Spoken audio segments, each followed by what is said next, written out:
खुद के इम्प्रूवमेंट में इतना समय लगाइए कि दूसरों को क्रिटिसाइज करने का या दूसरों की कमी निकालने का या किसी की टांग खींचने का आपके पास समय ही ना बचे। पूरी ऊर्जा खुद के ऊपर। क्यों नकारात्मक बातें सोच के और किसी के लिए करके हम अपना समय और एनर्जी बर्बाद और भीड़ का हिस्सा बने। तो अगर भीड़ से अलग दिखना है तो अलग काम करके भी दिखाना पड़ता है। जय गणेश दोस्तों, कैसे हैं आप सभी लोग। एक बार फिर से सभी का बहुत बहुत आभार। आप लोग फिर से आए हैं अपना बेशकीमती समय निकाल के मेरा व्लॉग देखने के लिए। तो चलिए शुरू कर लेते हैं आज का वीडियो। तो सेल्फ केयर से शुरुआत हुई है आज के व्लॉग की।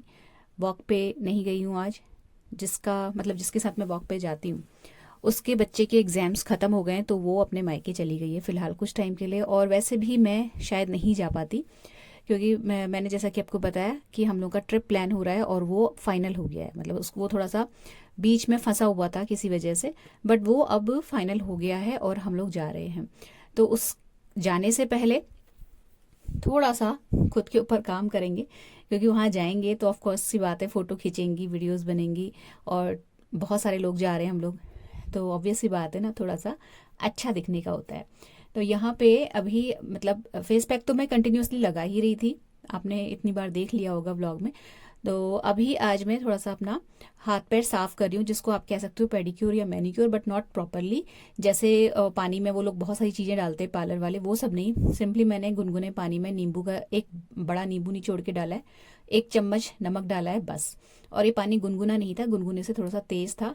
उसमें हाथ पैर डिप करके मैं बैठ गई थी 10 मिनट 15 मिनट के लिए। उसके बाद फिर मैंने अपने नाखून वगैरह सब कुछ साफ़ किए। तो ऐसा सच बहुत अच्छी पेडिक्योर किट नहीं है मेरे पास, कुछ एक टूल्स हैं, उन्हीं से हो जाता है काम बढ़िया। और अच्छा जो है नेल्स वगैरह साफ़ हो जाते हैं। हालांकि रेगुलर बेसिस पे नहाते समय मैं एक टूथब्रश रखा हुआ है बाथरूम में, उससे कर लेती हूँ।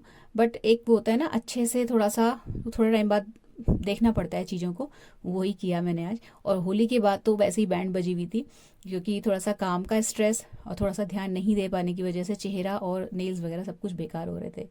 और आप कहीं जाओ या ना जाओ, कहीं आप अगर आप घर पे भी हो, आपकी स्किन, आपके बाल, आपके नेल्स प्रेजेंटेबल हैं, तो आपको फिर बहुत ज़्यादा एक्सेस मेकअप करने की ज़रूरत पड़ती नहीं है, आप ऐसे ही अच्छे लगते हो। अच्छा, इसके बाद करी है पूजा।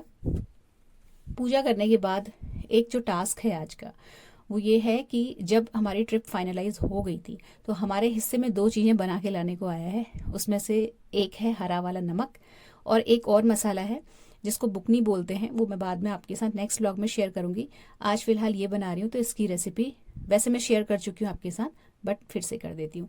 तो ये जो हरा धनिया है, ये मैंने धो के फैलाया हुआ था, धो दिया था, निखार दिया था, उसके बाद फैला दिया था, फ़ैन ऑन कर दिया था, बीच में उलट पलट के सुखाया, फिर फ़ैन बंद कर दिया, जिससे कि पत्ते बहुत ज़्यादा मुरझाएं या सूखे नहीं। अच्छा, इसके बाद यहाँ पे मैं आपको बताऊँ तो मैं दाल चढ़ा चुकी हूँ, कुल्थी की दाल मैंने चढ़ा दी थी, और नहा चुकी हूँ मैं अभी। नहाने के बाद का सारा आपको क्लिप दिखा रही हूँ। तो जो है जब मैं नहाने गई थी, मेरे हस्बैंड दूध लेके आ गए थे। वैसे दूध वो बॉईल कर देते हैं, बट आज उनको थोड़ा सा गमलों में काम है, तो वो बाहर गए हुए हैं। तो दूध मैंने यहाँ साइड में पकने के लिए रखा, दाल का प्रेशर ऑन किया। कुल्थी की दाल है, इसमें मैंने लहसुन जो है थोड़ा सा ज़्यादा छील के कूट के डाल दिया था दाल में ही, और आटा वाटा सब कुछ लगा दिया है। ब्रेकफास्ट में आज बन रहा है अजवाइन और नमक वाले पराठे विद चाय, वो मेरे हस्बैंड के लिए बन रहे हैं। मैं सिंपल रोटी बनाऊंगी अपने लिए, इसलिए 2 तरीके का आटा लगाया हुआ है। नमक वाली रोटी मुझे नहीं अच्छी लगती, और वो मैं खाऊंगी दम आलू के साथ, जो कि लास्ट डे बने थे रात को। हरा धनिया और भी मैंने धोने के लिए रखा हुआ है, उसकी चटनी बनेगी। तो फिलहाल पहले आ जाते हैं हरे नमक की रेसिपी पे। तो यहाँ पे एक कढ़ाई में ना मैंने 3 से 4 सूखी मिर्च ली हुई है, और लिया है 1.5-2 चम्मच के राउंड जीरा।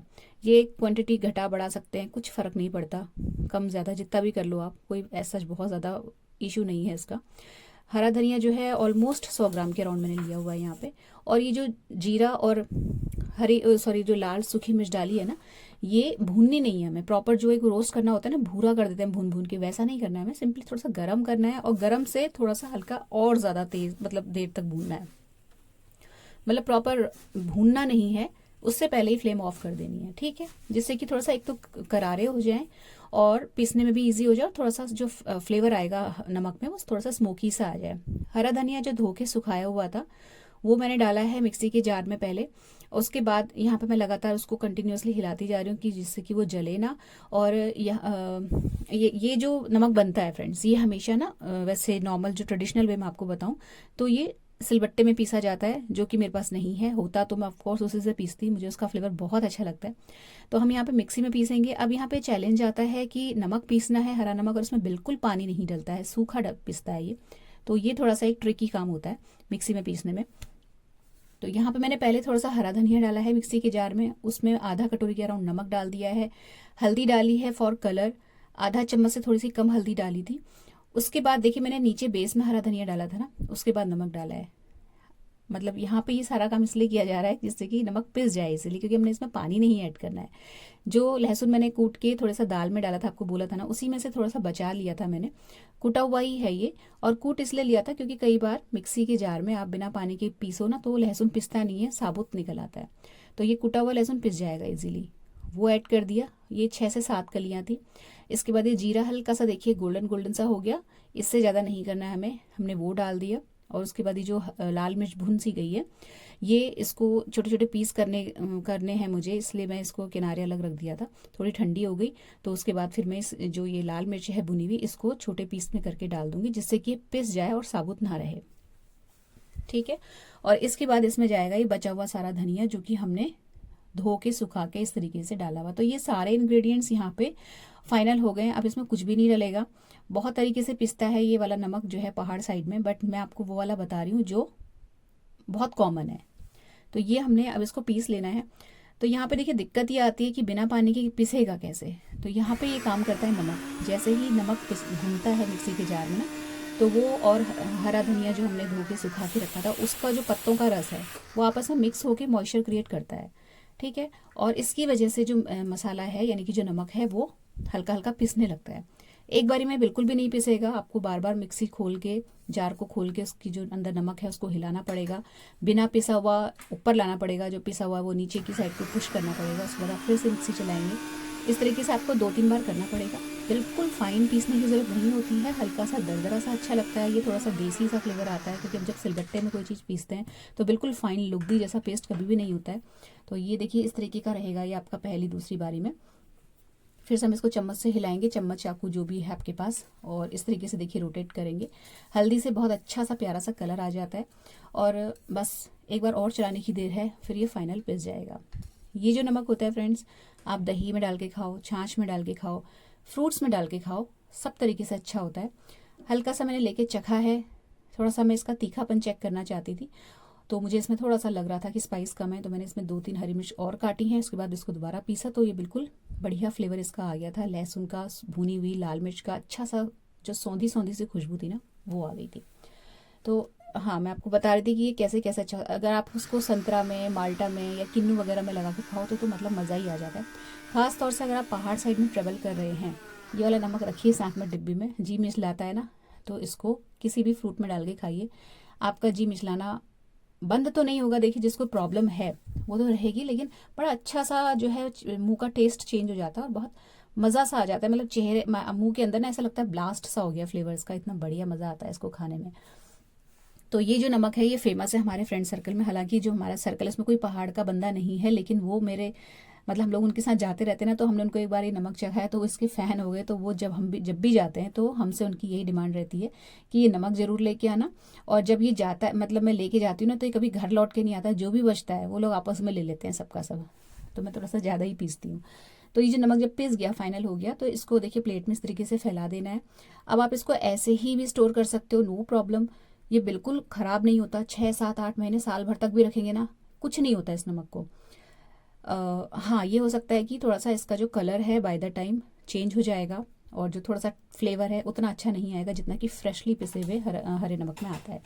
इसको हम ऐसे भी स्टोर कर सकते हैं, बट मैं इसको थोड़ा सा सुखाऊंगी, तो मैंने इसको एक जाली से ढका और फ़ैन के नीचे रख दिया। आप धूप में भी रख सकते हैं, धूप मेरे पास तो ऑप्शन नहीं है धूप में रखने का, क्योंकि मुझे जाना है अभी ऑफिस, बाहर बंदर बहुत आते हैं। मैंने पंखा चला के उसके नीचे जाली से ढक के रख दिया है। और सेम जार में मैंने चटनी पीस ली, मूंगफली हरे धनिया वाली, जो मैं कई बार आपके साथ शेयर कर चुकी हूँ। 3 कटोरी में इसलिए रखा है, जो एक तो मेरी मदर इन लॉ का है, एक हम लोग खाएंगे भी, और जो तीसरा वाला बर्तन है जिसका मैं ढक्कन लगा रही हूँ, वो मैंने अगले दिन के लिए पीस के रखी है, क्योंकि अगले दिन है एकादशी और आलू के साथ ही चटनी बहुत अच्छी लगती है। इसीलिए मैंने चटनी पीसते समय इसमें सेंधा नमक डाला था, तो ये नेक्स्ट डे काम आएगी, इसलिए मैंने इसको ढक के अलग साफ़ सुथरा सा रख दिया है कि इसमें कोई हाथ न लगाए। व्रत का है, और बाकी सारी चीज़ें डिवाइड कर दी। नाश्ता किया, अजवाइन के पराठे और चाय मेरे हस्बैंड ने खाई, और मैंने अपनी रात की सब्जी। इसके बाद दाल छोंक ली है, तो दाल में लहसुन कूट के डाला हुआ है ऑलरेडी कुल्थी की दाल में, तो सिंपली जीरे और हींग का देसी घी में तड़का लगेगा। और कुटी हुई मिर्च मैंने दाल में ही डाल दी थी, मतलब तड़के में नहीं डालूंगी। बस यहाँ पे दाल भी छुक जाएगी और चावल वगैरह का काम करके फिर मैं चली जाऊँगी शॉप पे। तो अभी कुछ ऐसा वेदर चल रहा है फ्रेंड्स, मुझे लगता है सभी के साथ हो रहा होगा कि हल्का हल्का इधर उधर बदन में दर्द और कुछ ऐसा, और थोड़ा सा नींद सी आती है। खास तौर से ऑफिस में तो मुझे इतनी नींद आती है आजकल, हालांकि मैं बहुत लाइट सा खा के जाती हूँ, मतलब भूख से एक रोटी कम खा के जाती हूँ, फिर भी मुझे ना बहुत ऐसा लगता है जैसे नींद सी आ रही है। तो मैं आजकल ऐसे टाइम के लिए, ऐसे मौसम के लिए कॉफ़ी ज़रूर ले जाती हूँ। वैसे मैं कॉफ़ी अवॉइड करती हूँ, पहले मैं बहुत पीती थी चाय कॉफ़ी, फिर मैंने जब कंट्रोल किया तो फिर उसके बाद मैंने कॉफ़ी को रिप्लेस किया हर्बल टी से, जो मैं बीच बीच में बनाती रहती हूँ, आपके साथ शेयर करती रहती हूँ। बट वो जो है ना, वो डाइजेशन के लिए तो ओके है, बट आपकी नींद जब आती है ना, तो वो काम कॉफ़ी बढ़िया करती है। तो बहुत, मतलब एक जो छोटा पाउच होता है ना कॉफ़ी का, क्योंकि मैं नहीं पीती हूँ तो मैं रखती भी बहुत कम हूँ कॉफ़ी अपने घर पे। इस तरीके के पाउचेज रखे रहते हैं कि कभी ऐसी नीड पड़े तो काम आ जाए। तो ये एक पाउच डाला है थर्मस में, दूध इसमें गर्म करके डाल दिया है, तो जब मुझे लगता है ना हल्का सा नींद सी आने लगती है तो फिर मैं ऑफिस में पी लेती हूँ उसे। अच्छा है क्या कि अभी थोड़ा सा बोरियत इसलिए भी शॉप में मैं जाके हो जा रही क्योंकि मार्च क्लोजिंग चल रही है और इस वक्त पेपर वर्क बहुत ज़्यादा होता है, और पेपर वर्क जब ज़्यादा होता है ना तो आंखें दिमाग सब थक जाता है और आती है नींद। तो इसलिए भी मैं जो है आजकल ये थर्मस अपना लेके जाती हूँ। इसके बाद चली गई थी शॉप पे। शॉप पे से जब आई हूँ तो अभी प्रेशर फ़िलहाल बहुत बढ़ गया है इस बीच में, क्योंकि देखिए हमें 2 से 3 दिन हमारा ट्रिप में चला जाएगा, और उसके बाद जब हम लौटेंगे तो 28 या 29 तारीख के अराउंड आ जाएंगे। तो आप समझिए मेरे पास 2-3 दिन और बचे हैं बस, उसके बाद मुझे मार्च के जितने भी क्लोजिंग वाले जितने भी डॉक्यूमेंट्स हैं वो सब रेडी करने हैं। तो वो सोच सोच के थोड़ी सी टेंशन हो रही है, क्योंकि मेरे 3 दिन कम हो जाएंगे, 3 से 4 दिन इस ट्रिप में, तो इसलिए भी थोड़ा सा ओवरलोड हो रहा है। अब मैं घर में काम ले आती, लेकिन घर में भी इतना ज़्यादा टाइम नहीं है क्योंकि मुझे अभी बहुत सारी प्रिपरेशंस करनी है और मैं ज़्यादा स्ट्रेस ले नहीं रही हूँ ऑफिस के काम का, देखा जाएगा ये सोच के। अब वहाँ से जब आएंगे तब सुबह शाम दोनों टाइम चली जाया करूँगी, या लंच निपटाने के बाद फिर चली जाया करूँगी टिफ़िन लेके हस्बैंड का, और फिर रात को आया करूँगी। ये सोच के फिर मैंने बहुत ज़्यादा घर पे तो मैं काम नहीं ला रही हूँ फ़िलहाल। तो इसके बाद जो है अपना, जब मैं शॉप से आई हूँ तो वही मैंने आपको बताया ना, बड़ी थकान सी और बड़ा नींद वाला सा मौसम है ये, और बहुत ही बुरा लगता है ये वाला मौसम। ये जो बीच वाला होता है ना इधर का ना उधर का, ना गर्मी ना ठंड, इसमें इस तरीके की चीज़ें बहुत होती हैं। और ये मतलब इस वक्त लगता है कि चाय कॉफ़ी ज़्यादा पी लो, बट मैं नहीं पीती, कंट्रोल कर लेती हूँ, नहीं ज़्यादा चाहती मैं पीना, क्योंकि अगर मैं पीने लगती हूँ ना तो फिर मुझे वापस से बार बार क्रेविंग होती है, इसलिए मैं कंट्रोल करती हूँ और कोशिश करती हूँ कि 5 बजने का वेट करूँ, 4:30-5 बजने का, तभी पीऊँ। तो जब आई थी थोड़ा सा रेस्ट किया, पानी वानी पिया, क्योंकि मैं पानी नहीं ले जा रही हूँ आजकल, ये मेरी गलती थी। कॉफ़ी ले गई, पानी नहीं ले गई, और मतलब वहाँ पे है ना शॉप पे पानी तो मिलता है, लेकिन यही रहता है कि मैं बहुत ज़्यादा कंफर्टेबल नहीं रहती हूँ वहाँ के बर्तनों में तो जो है नहीं पीती हूँ पानी वगैरह। तो जब आई हूँ ना तो देखिए नमक जो था फ़ैन के नीचे में से रख के गई थी, ये हल्का हल्का ऊपर की जो लेयर थी जो फ़ैन के उसमें आ रही थी, मतलब पंखे की हवा में, ये सूख गई। तो इसको थोड़ा सा हिला के मैंने इसको पलट सा दिया है, और ये अब सूखता रहेगा, धीरे धीरे हल्का हल्का सा पाउडर फॉर्म में आता चला जाएगा। अच्छा, अब ये शाम का क्लिप है, मैं लेट चुकी हूँ, चाय पी चुकी हूँ, और उसके बाद आ गई हूँ वापस से किचन में। तो पनीर के पराठे बनाने का मेरा आज प्लान था, तो बस पनीर बन रहा है यहाँ पे।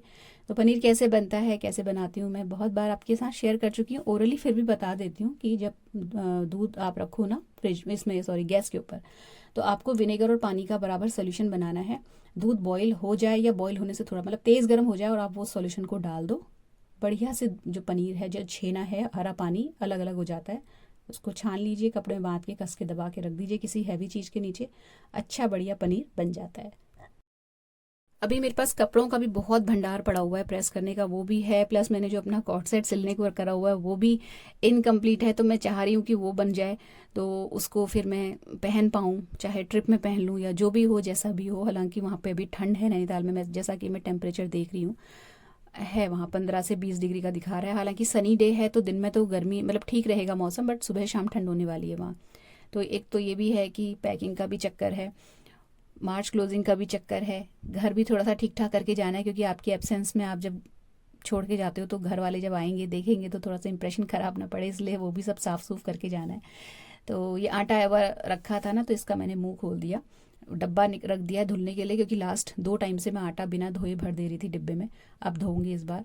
तो चक्की से पिसा हुआ आटा लाती हूँ मैं, मतलब आता है हमारे घर में, इसलिए उसका मैं खोल देती हूँ क्योंकि वो गर्म रहता है, और गर्म गर्म आटा अगर आप भर लो ना तो घुन या जो वो लंबे वाले कीड़े होते हैं ना वो पड़ जाते हैं। तो मैं इसको ढक देती हूँ और पूरा 24 घंटे तक इसको मैं ऐसे ही रहने दूंगी। वैसे भी अब नेक्स्ट डे मॉर्निंग जब मैं नहाऊंगी उस वक्त इस डिब्बे को धोऊंगी आटे वाले को, फिर ये ड्राई होगा तो वही शाम का ही टाइम हो जाएगा, तो अपने आप ही 24 घंटे हो जाते हैं। उसके बाद मैं ये जो आटा है इसको भर दूंगी। इसके बाद फिर आई थी मैं तो पनीर की जो पराठे की स्टफिंग है वो रेडी करी। किसी भी तरीके की चॉपिंग शाम वाली शुरू करने से पहले मैं हमेशा, आपको बहुत बार मैंने बताया कि अदरक हमेशा पील कर लेती हूँ, क्योंकि उसके बाद प्याज व्याज के हाथ लग जाते हैं ना तो फिर चाय में स्मेल आती है अदरक वाली, जो अगर आपने अदरक छू ली उसके बाद। तो सबसे पहले अदरक छील के अगले दिन के लिए, मतलब बढ़िया से ज़्यादा छील के मैं रख लेती हूँ धो के कटोरी में। उसके बाद बाकी जो है आगे चॉपिंग कंटिन्यू करती हूँ।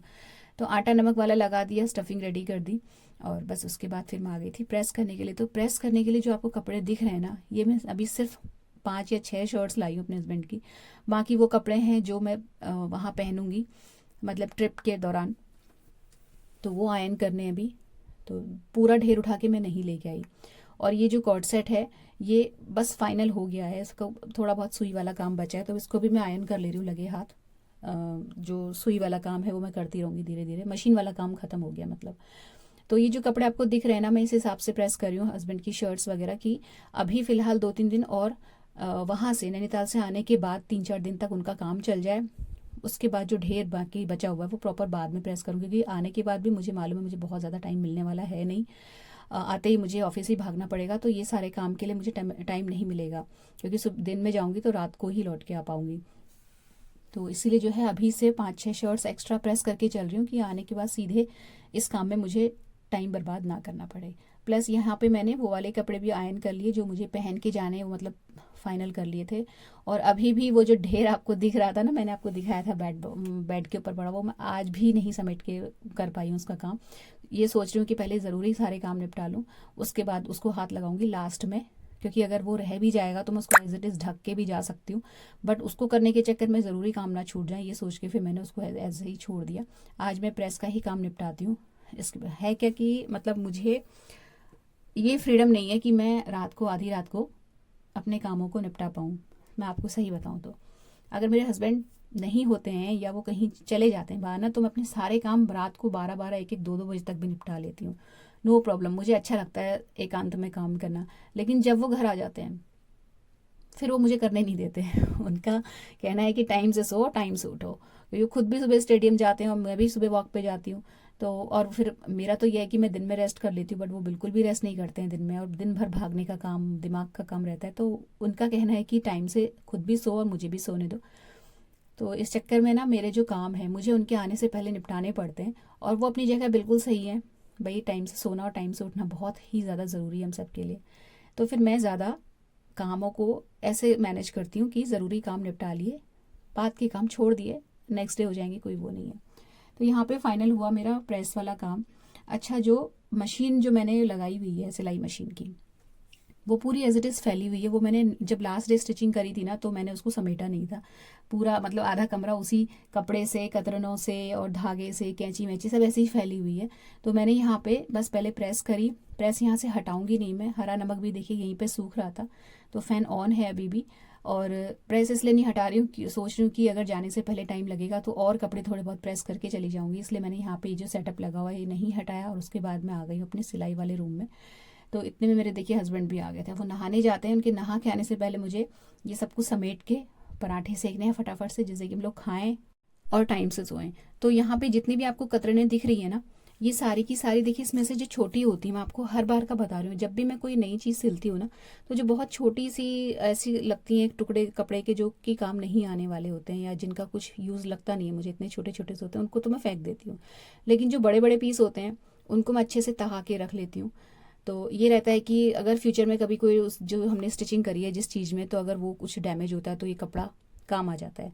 और अगर ऐसा नहीं भी होता है ना तो ये बड़े बड़े पीस जो हैं कपड़े के टुकड़े के मैं स्टिचिंग करती रहती हूँ, किसी न किसी चीज़ में यूज़ कर लेती हूँ, इसलिए मैं इनको नहीं फेंकती। तो वही मैं अभी सेग्रीगेट कर रही थी, जो छोटे छोटे पीस हैं, धागे के कतरन है, ये छोटी छोटी चीज़ें, वो सब हटा के अभी इसी वक्त फेंक दूंगी। और ये बड़े बड़े पीस जो हैं इनको रख लूँगी जहाँ पर मेरा कपड़े रहते हैं, अनस्टिच्ड कपड़े। तो ये सारा सामान फटाफट से हटाया, मशीन को रखा जगह पे। यहाँ पे जितना भी फैला हुआ था सब यहाँ पे मुझे झाड़ू भी लगानी पड़ी, क्योंकि बहुत फाइन फाइन से धागे वागे सब फैल जाते हैं। जो लोग सिलाई करते होंगे ना वो समझ रहे होंगे कि कितना बड़ा मैस फैलता है। तो फिलहाल के लिए तो अभी मेरा वैसे प्लान था कुछ और भी सिलने का, बट अब वो टाइम नहीं मुझे लगता है कि मिलने वाला है, तो इसलिए मैंने ये सारा कुछ समेट दिया। मिलेगा टाइम तो वापस से निकालेंगे मशीन, बट अभी फ़िलहाल के लिए इसको हटाना बहुत ज़रूरी है।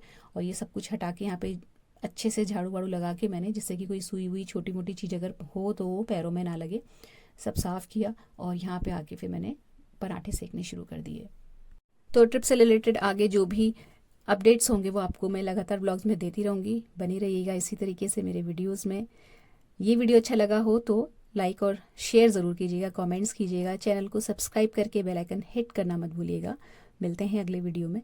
Till then take care, stay healthy, happy and positive. Thank you.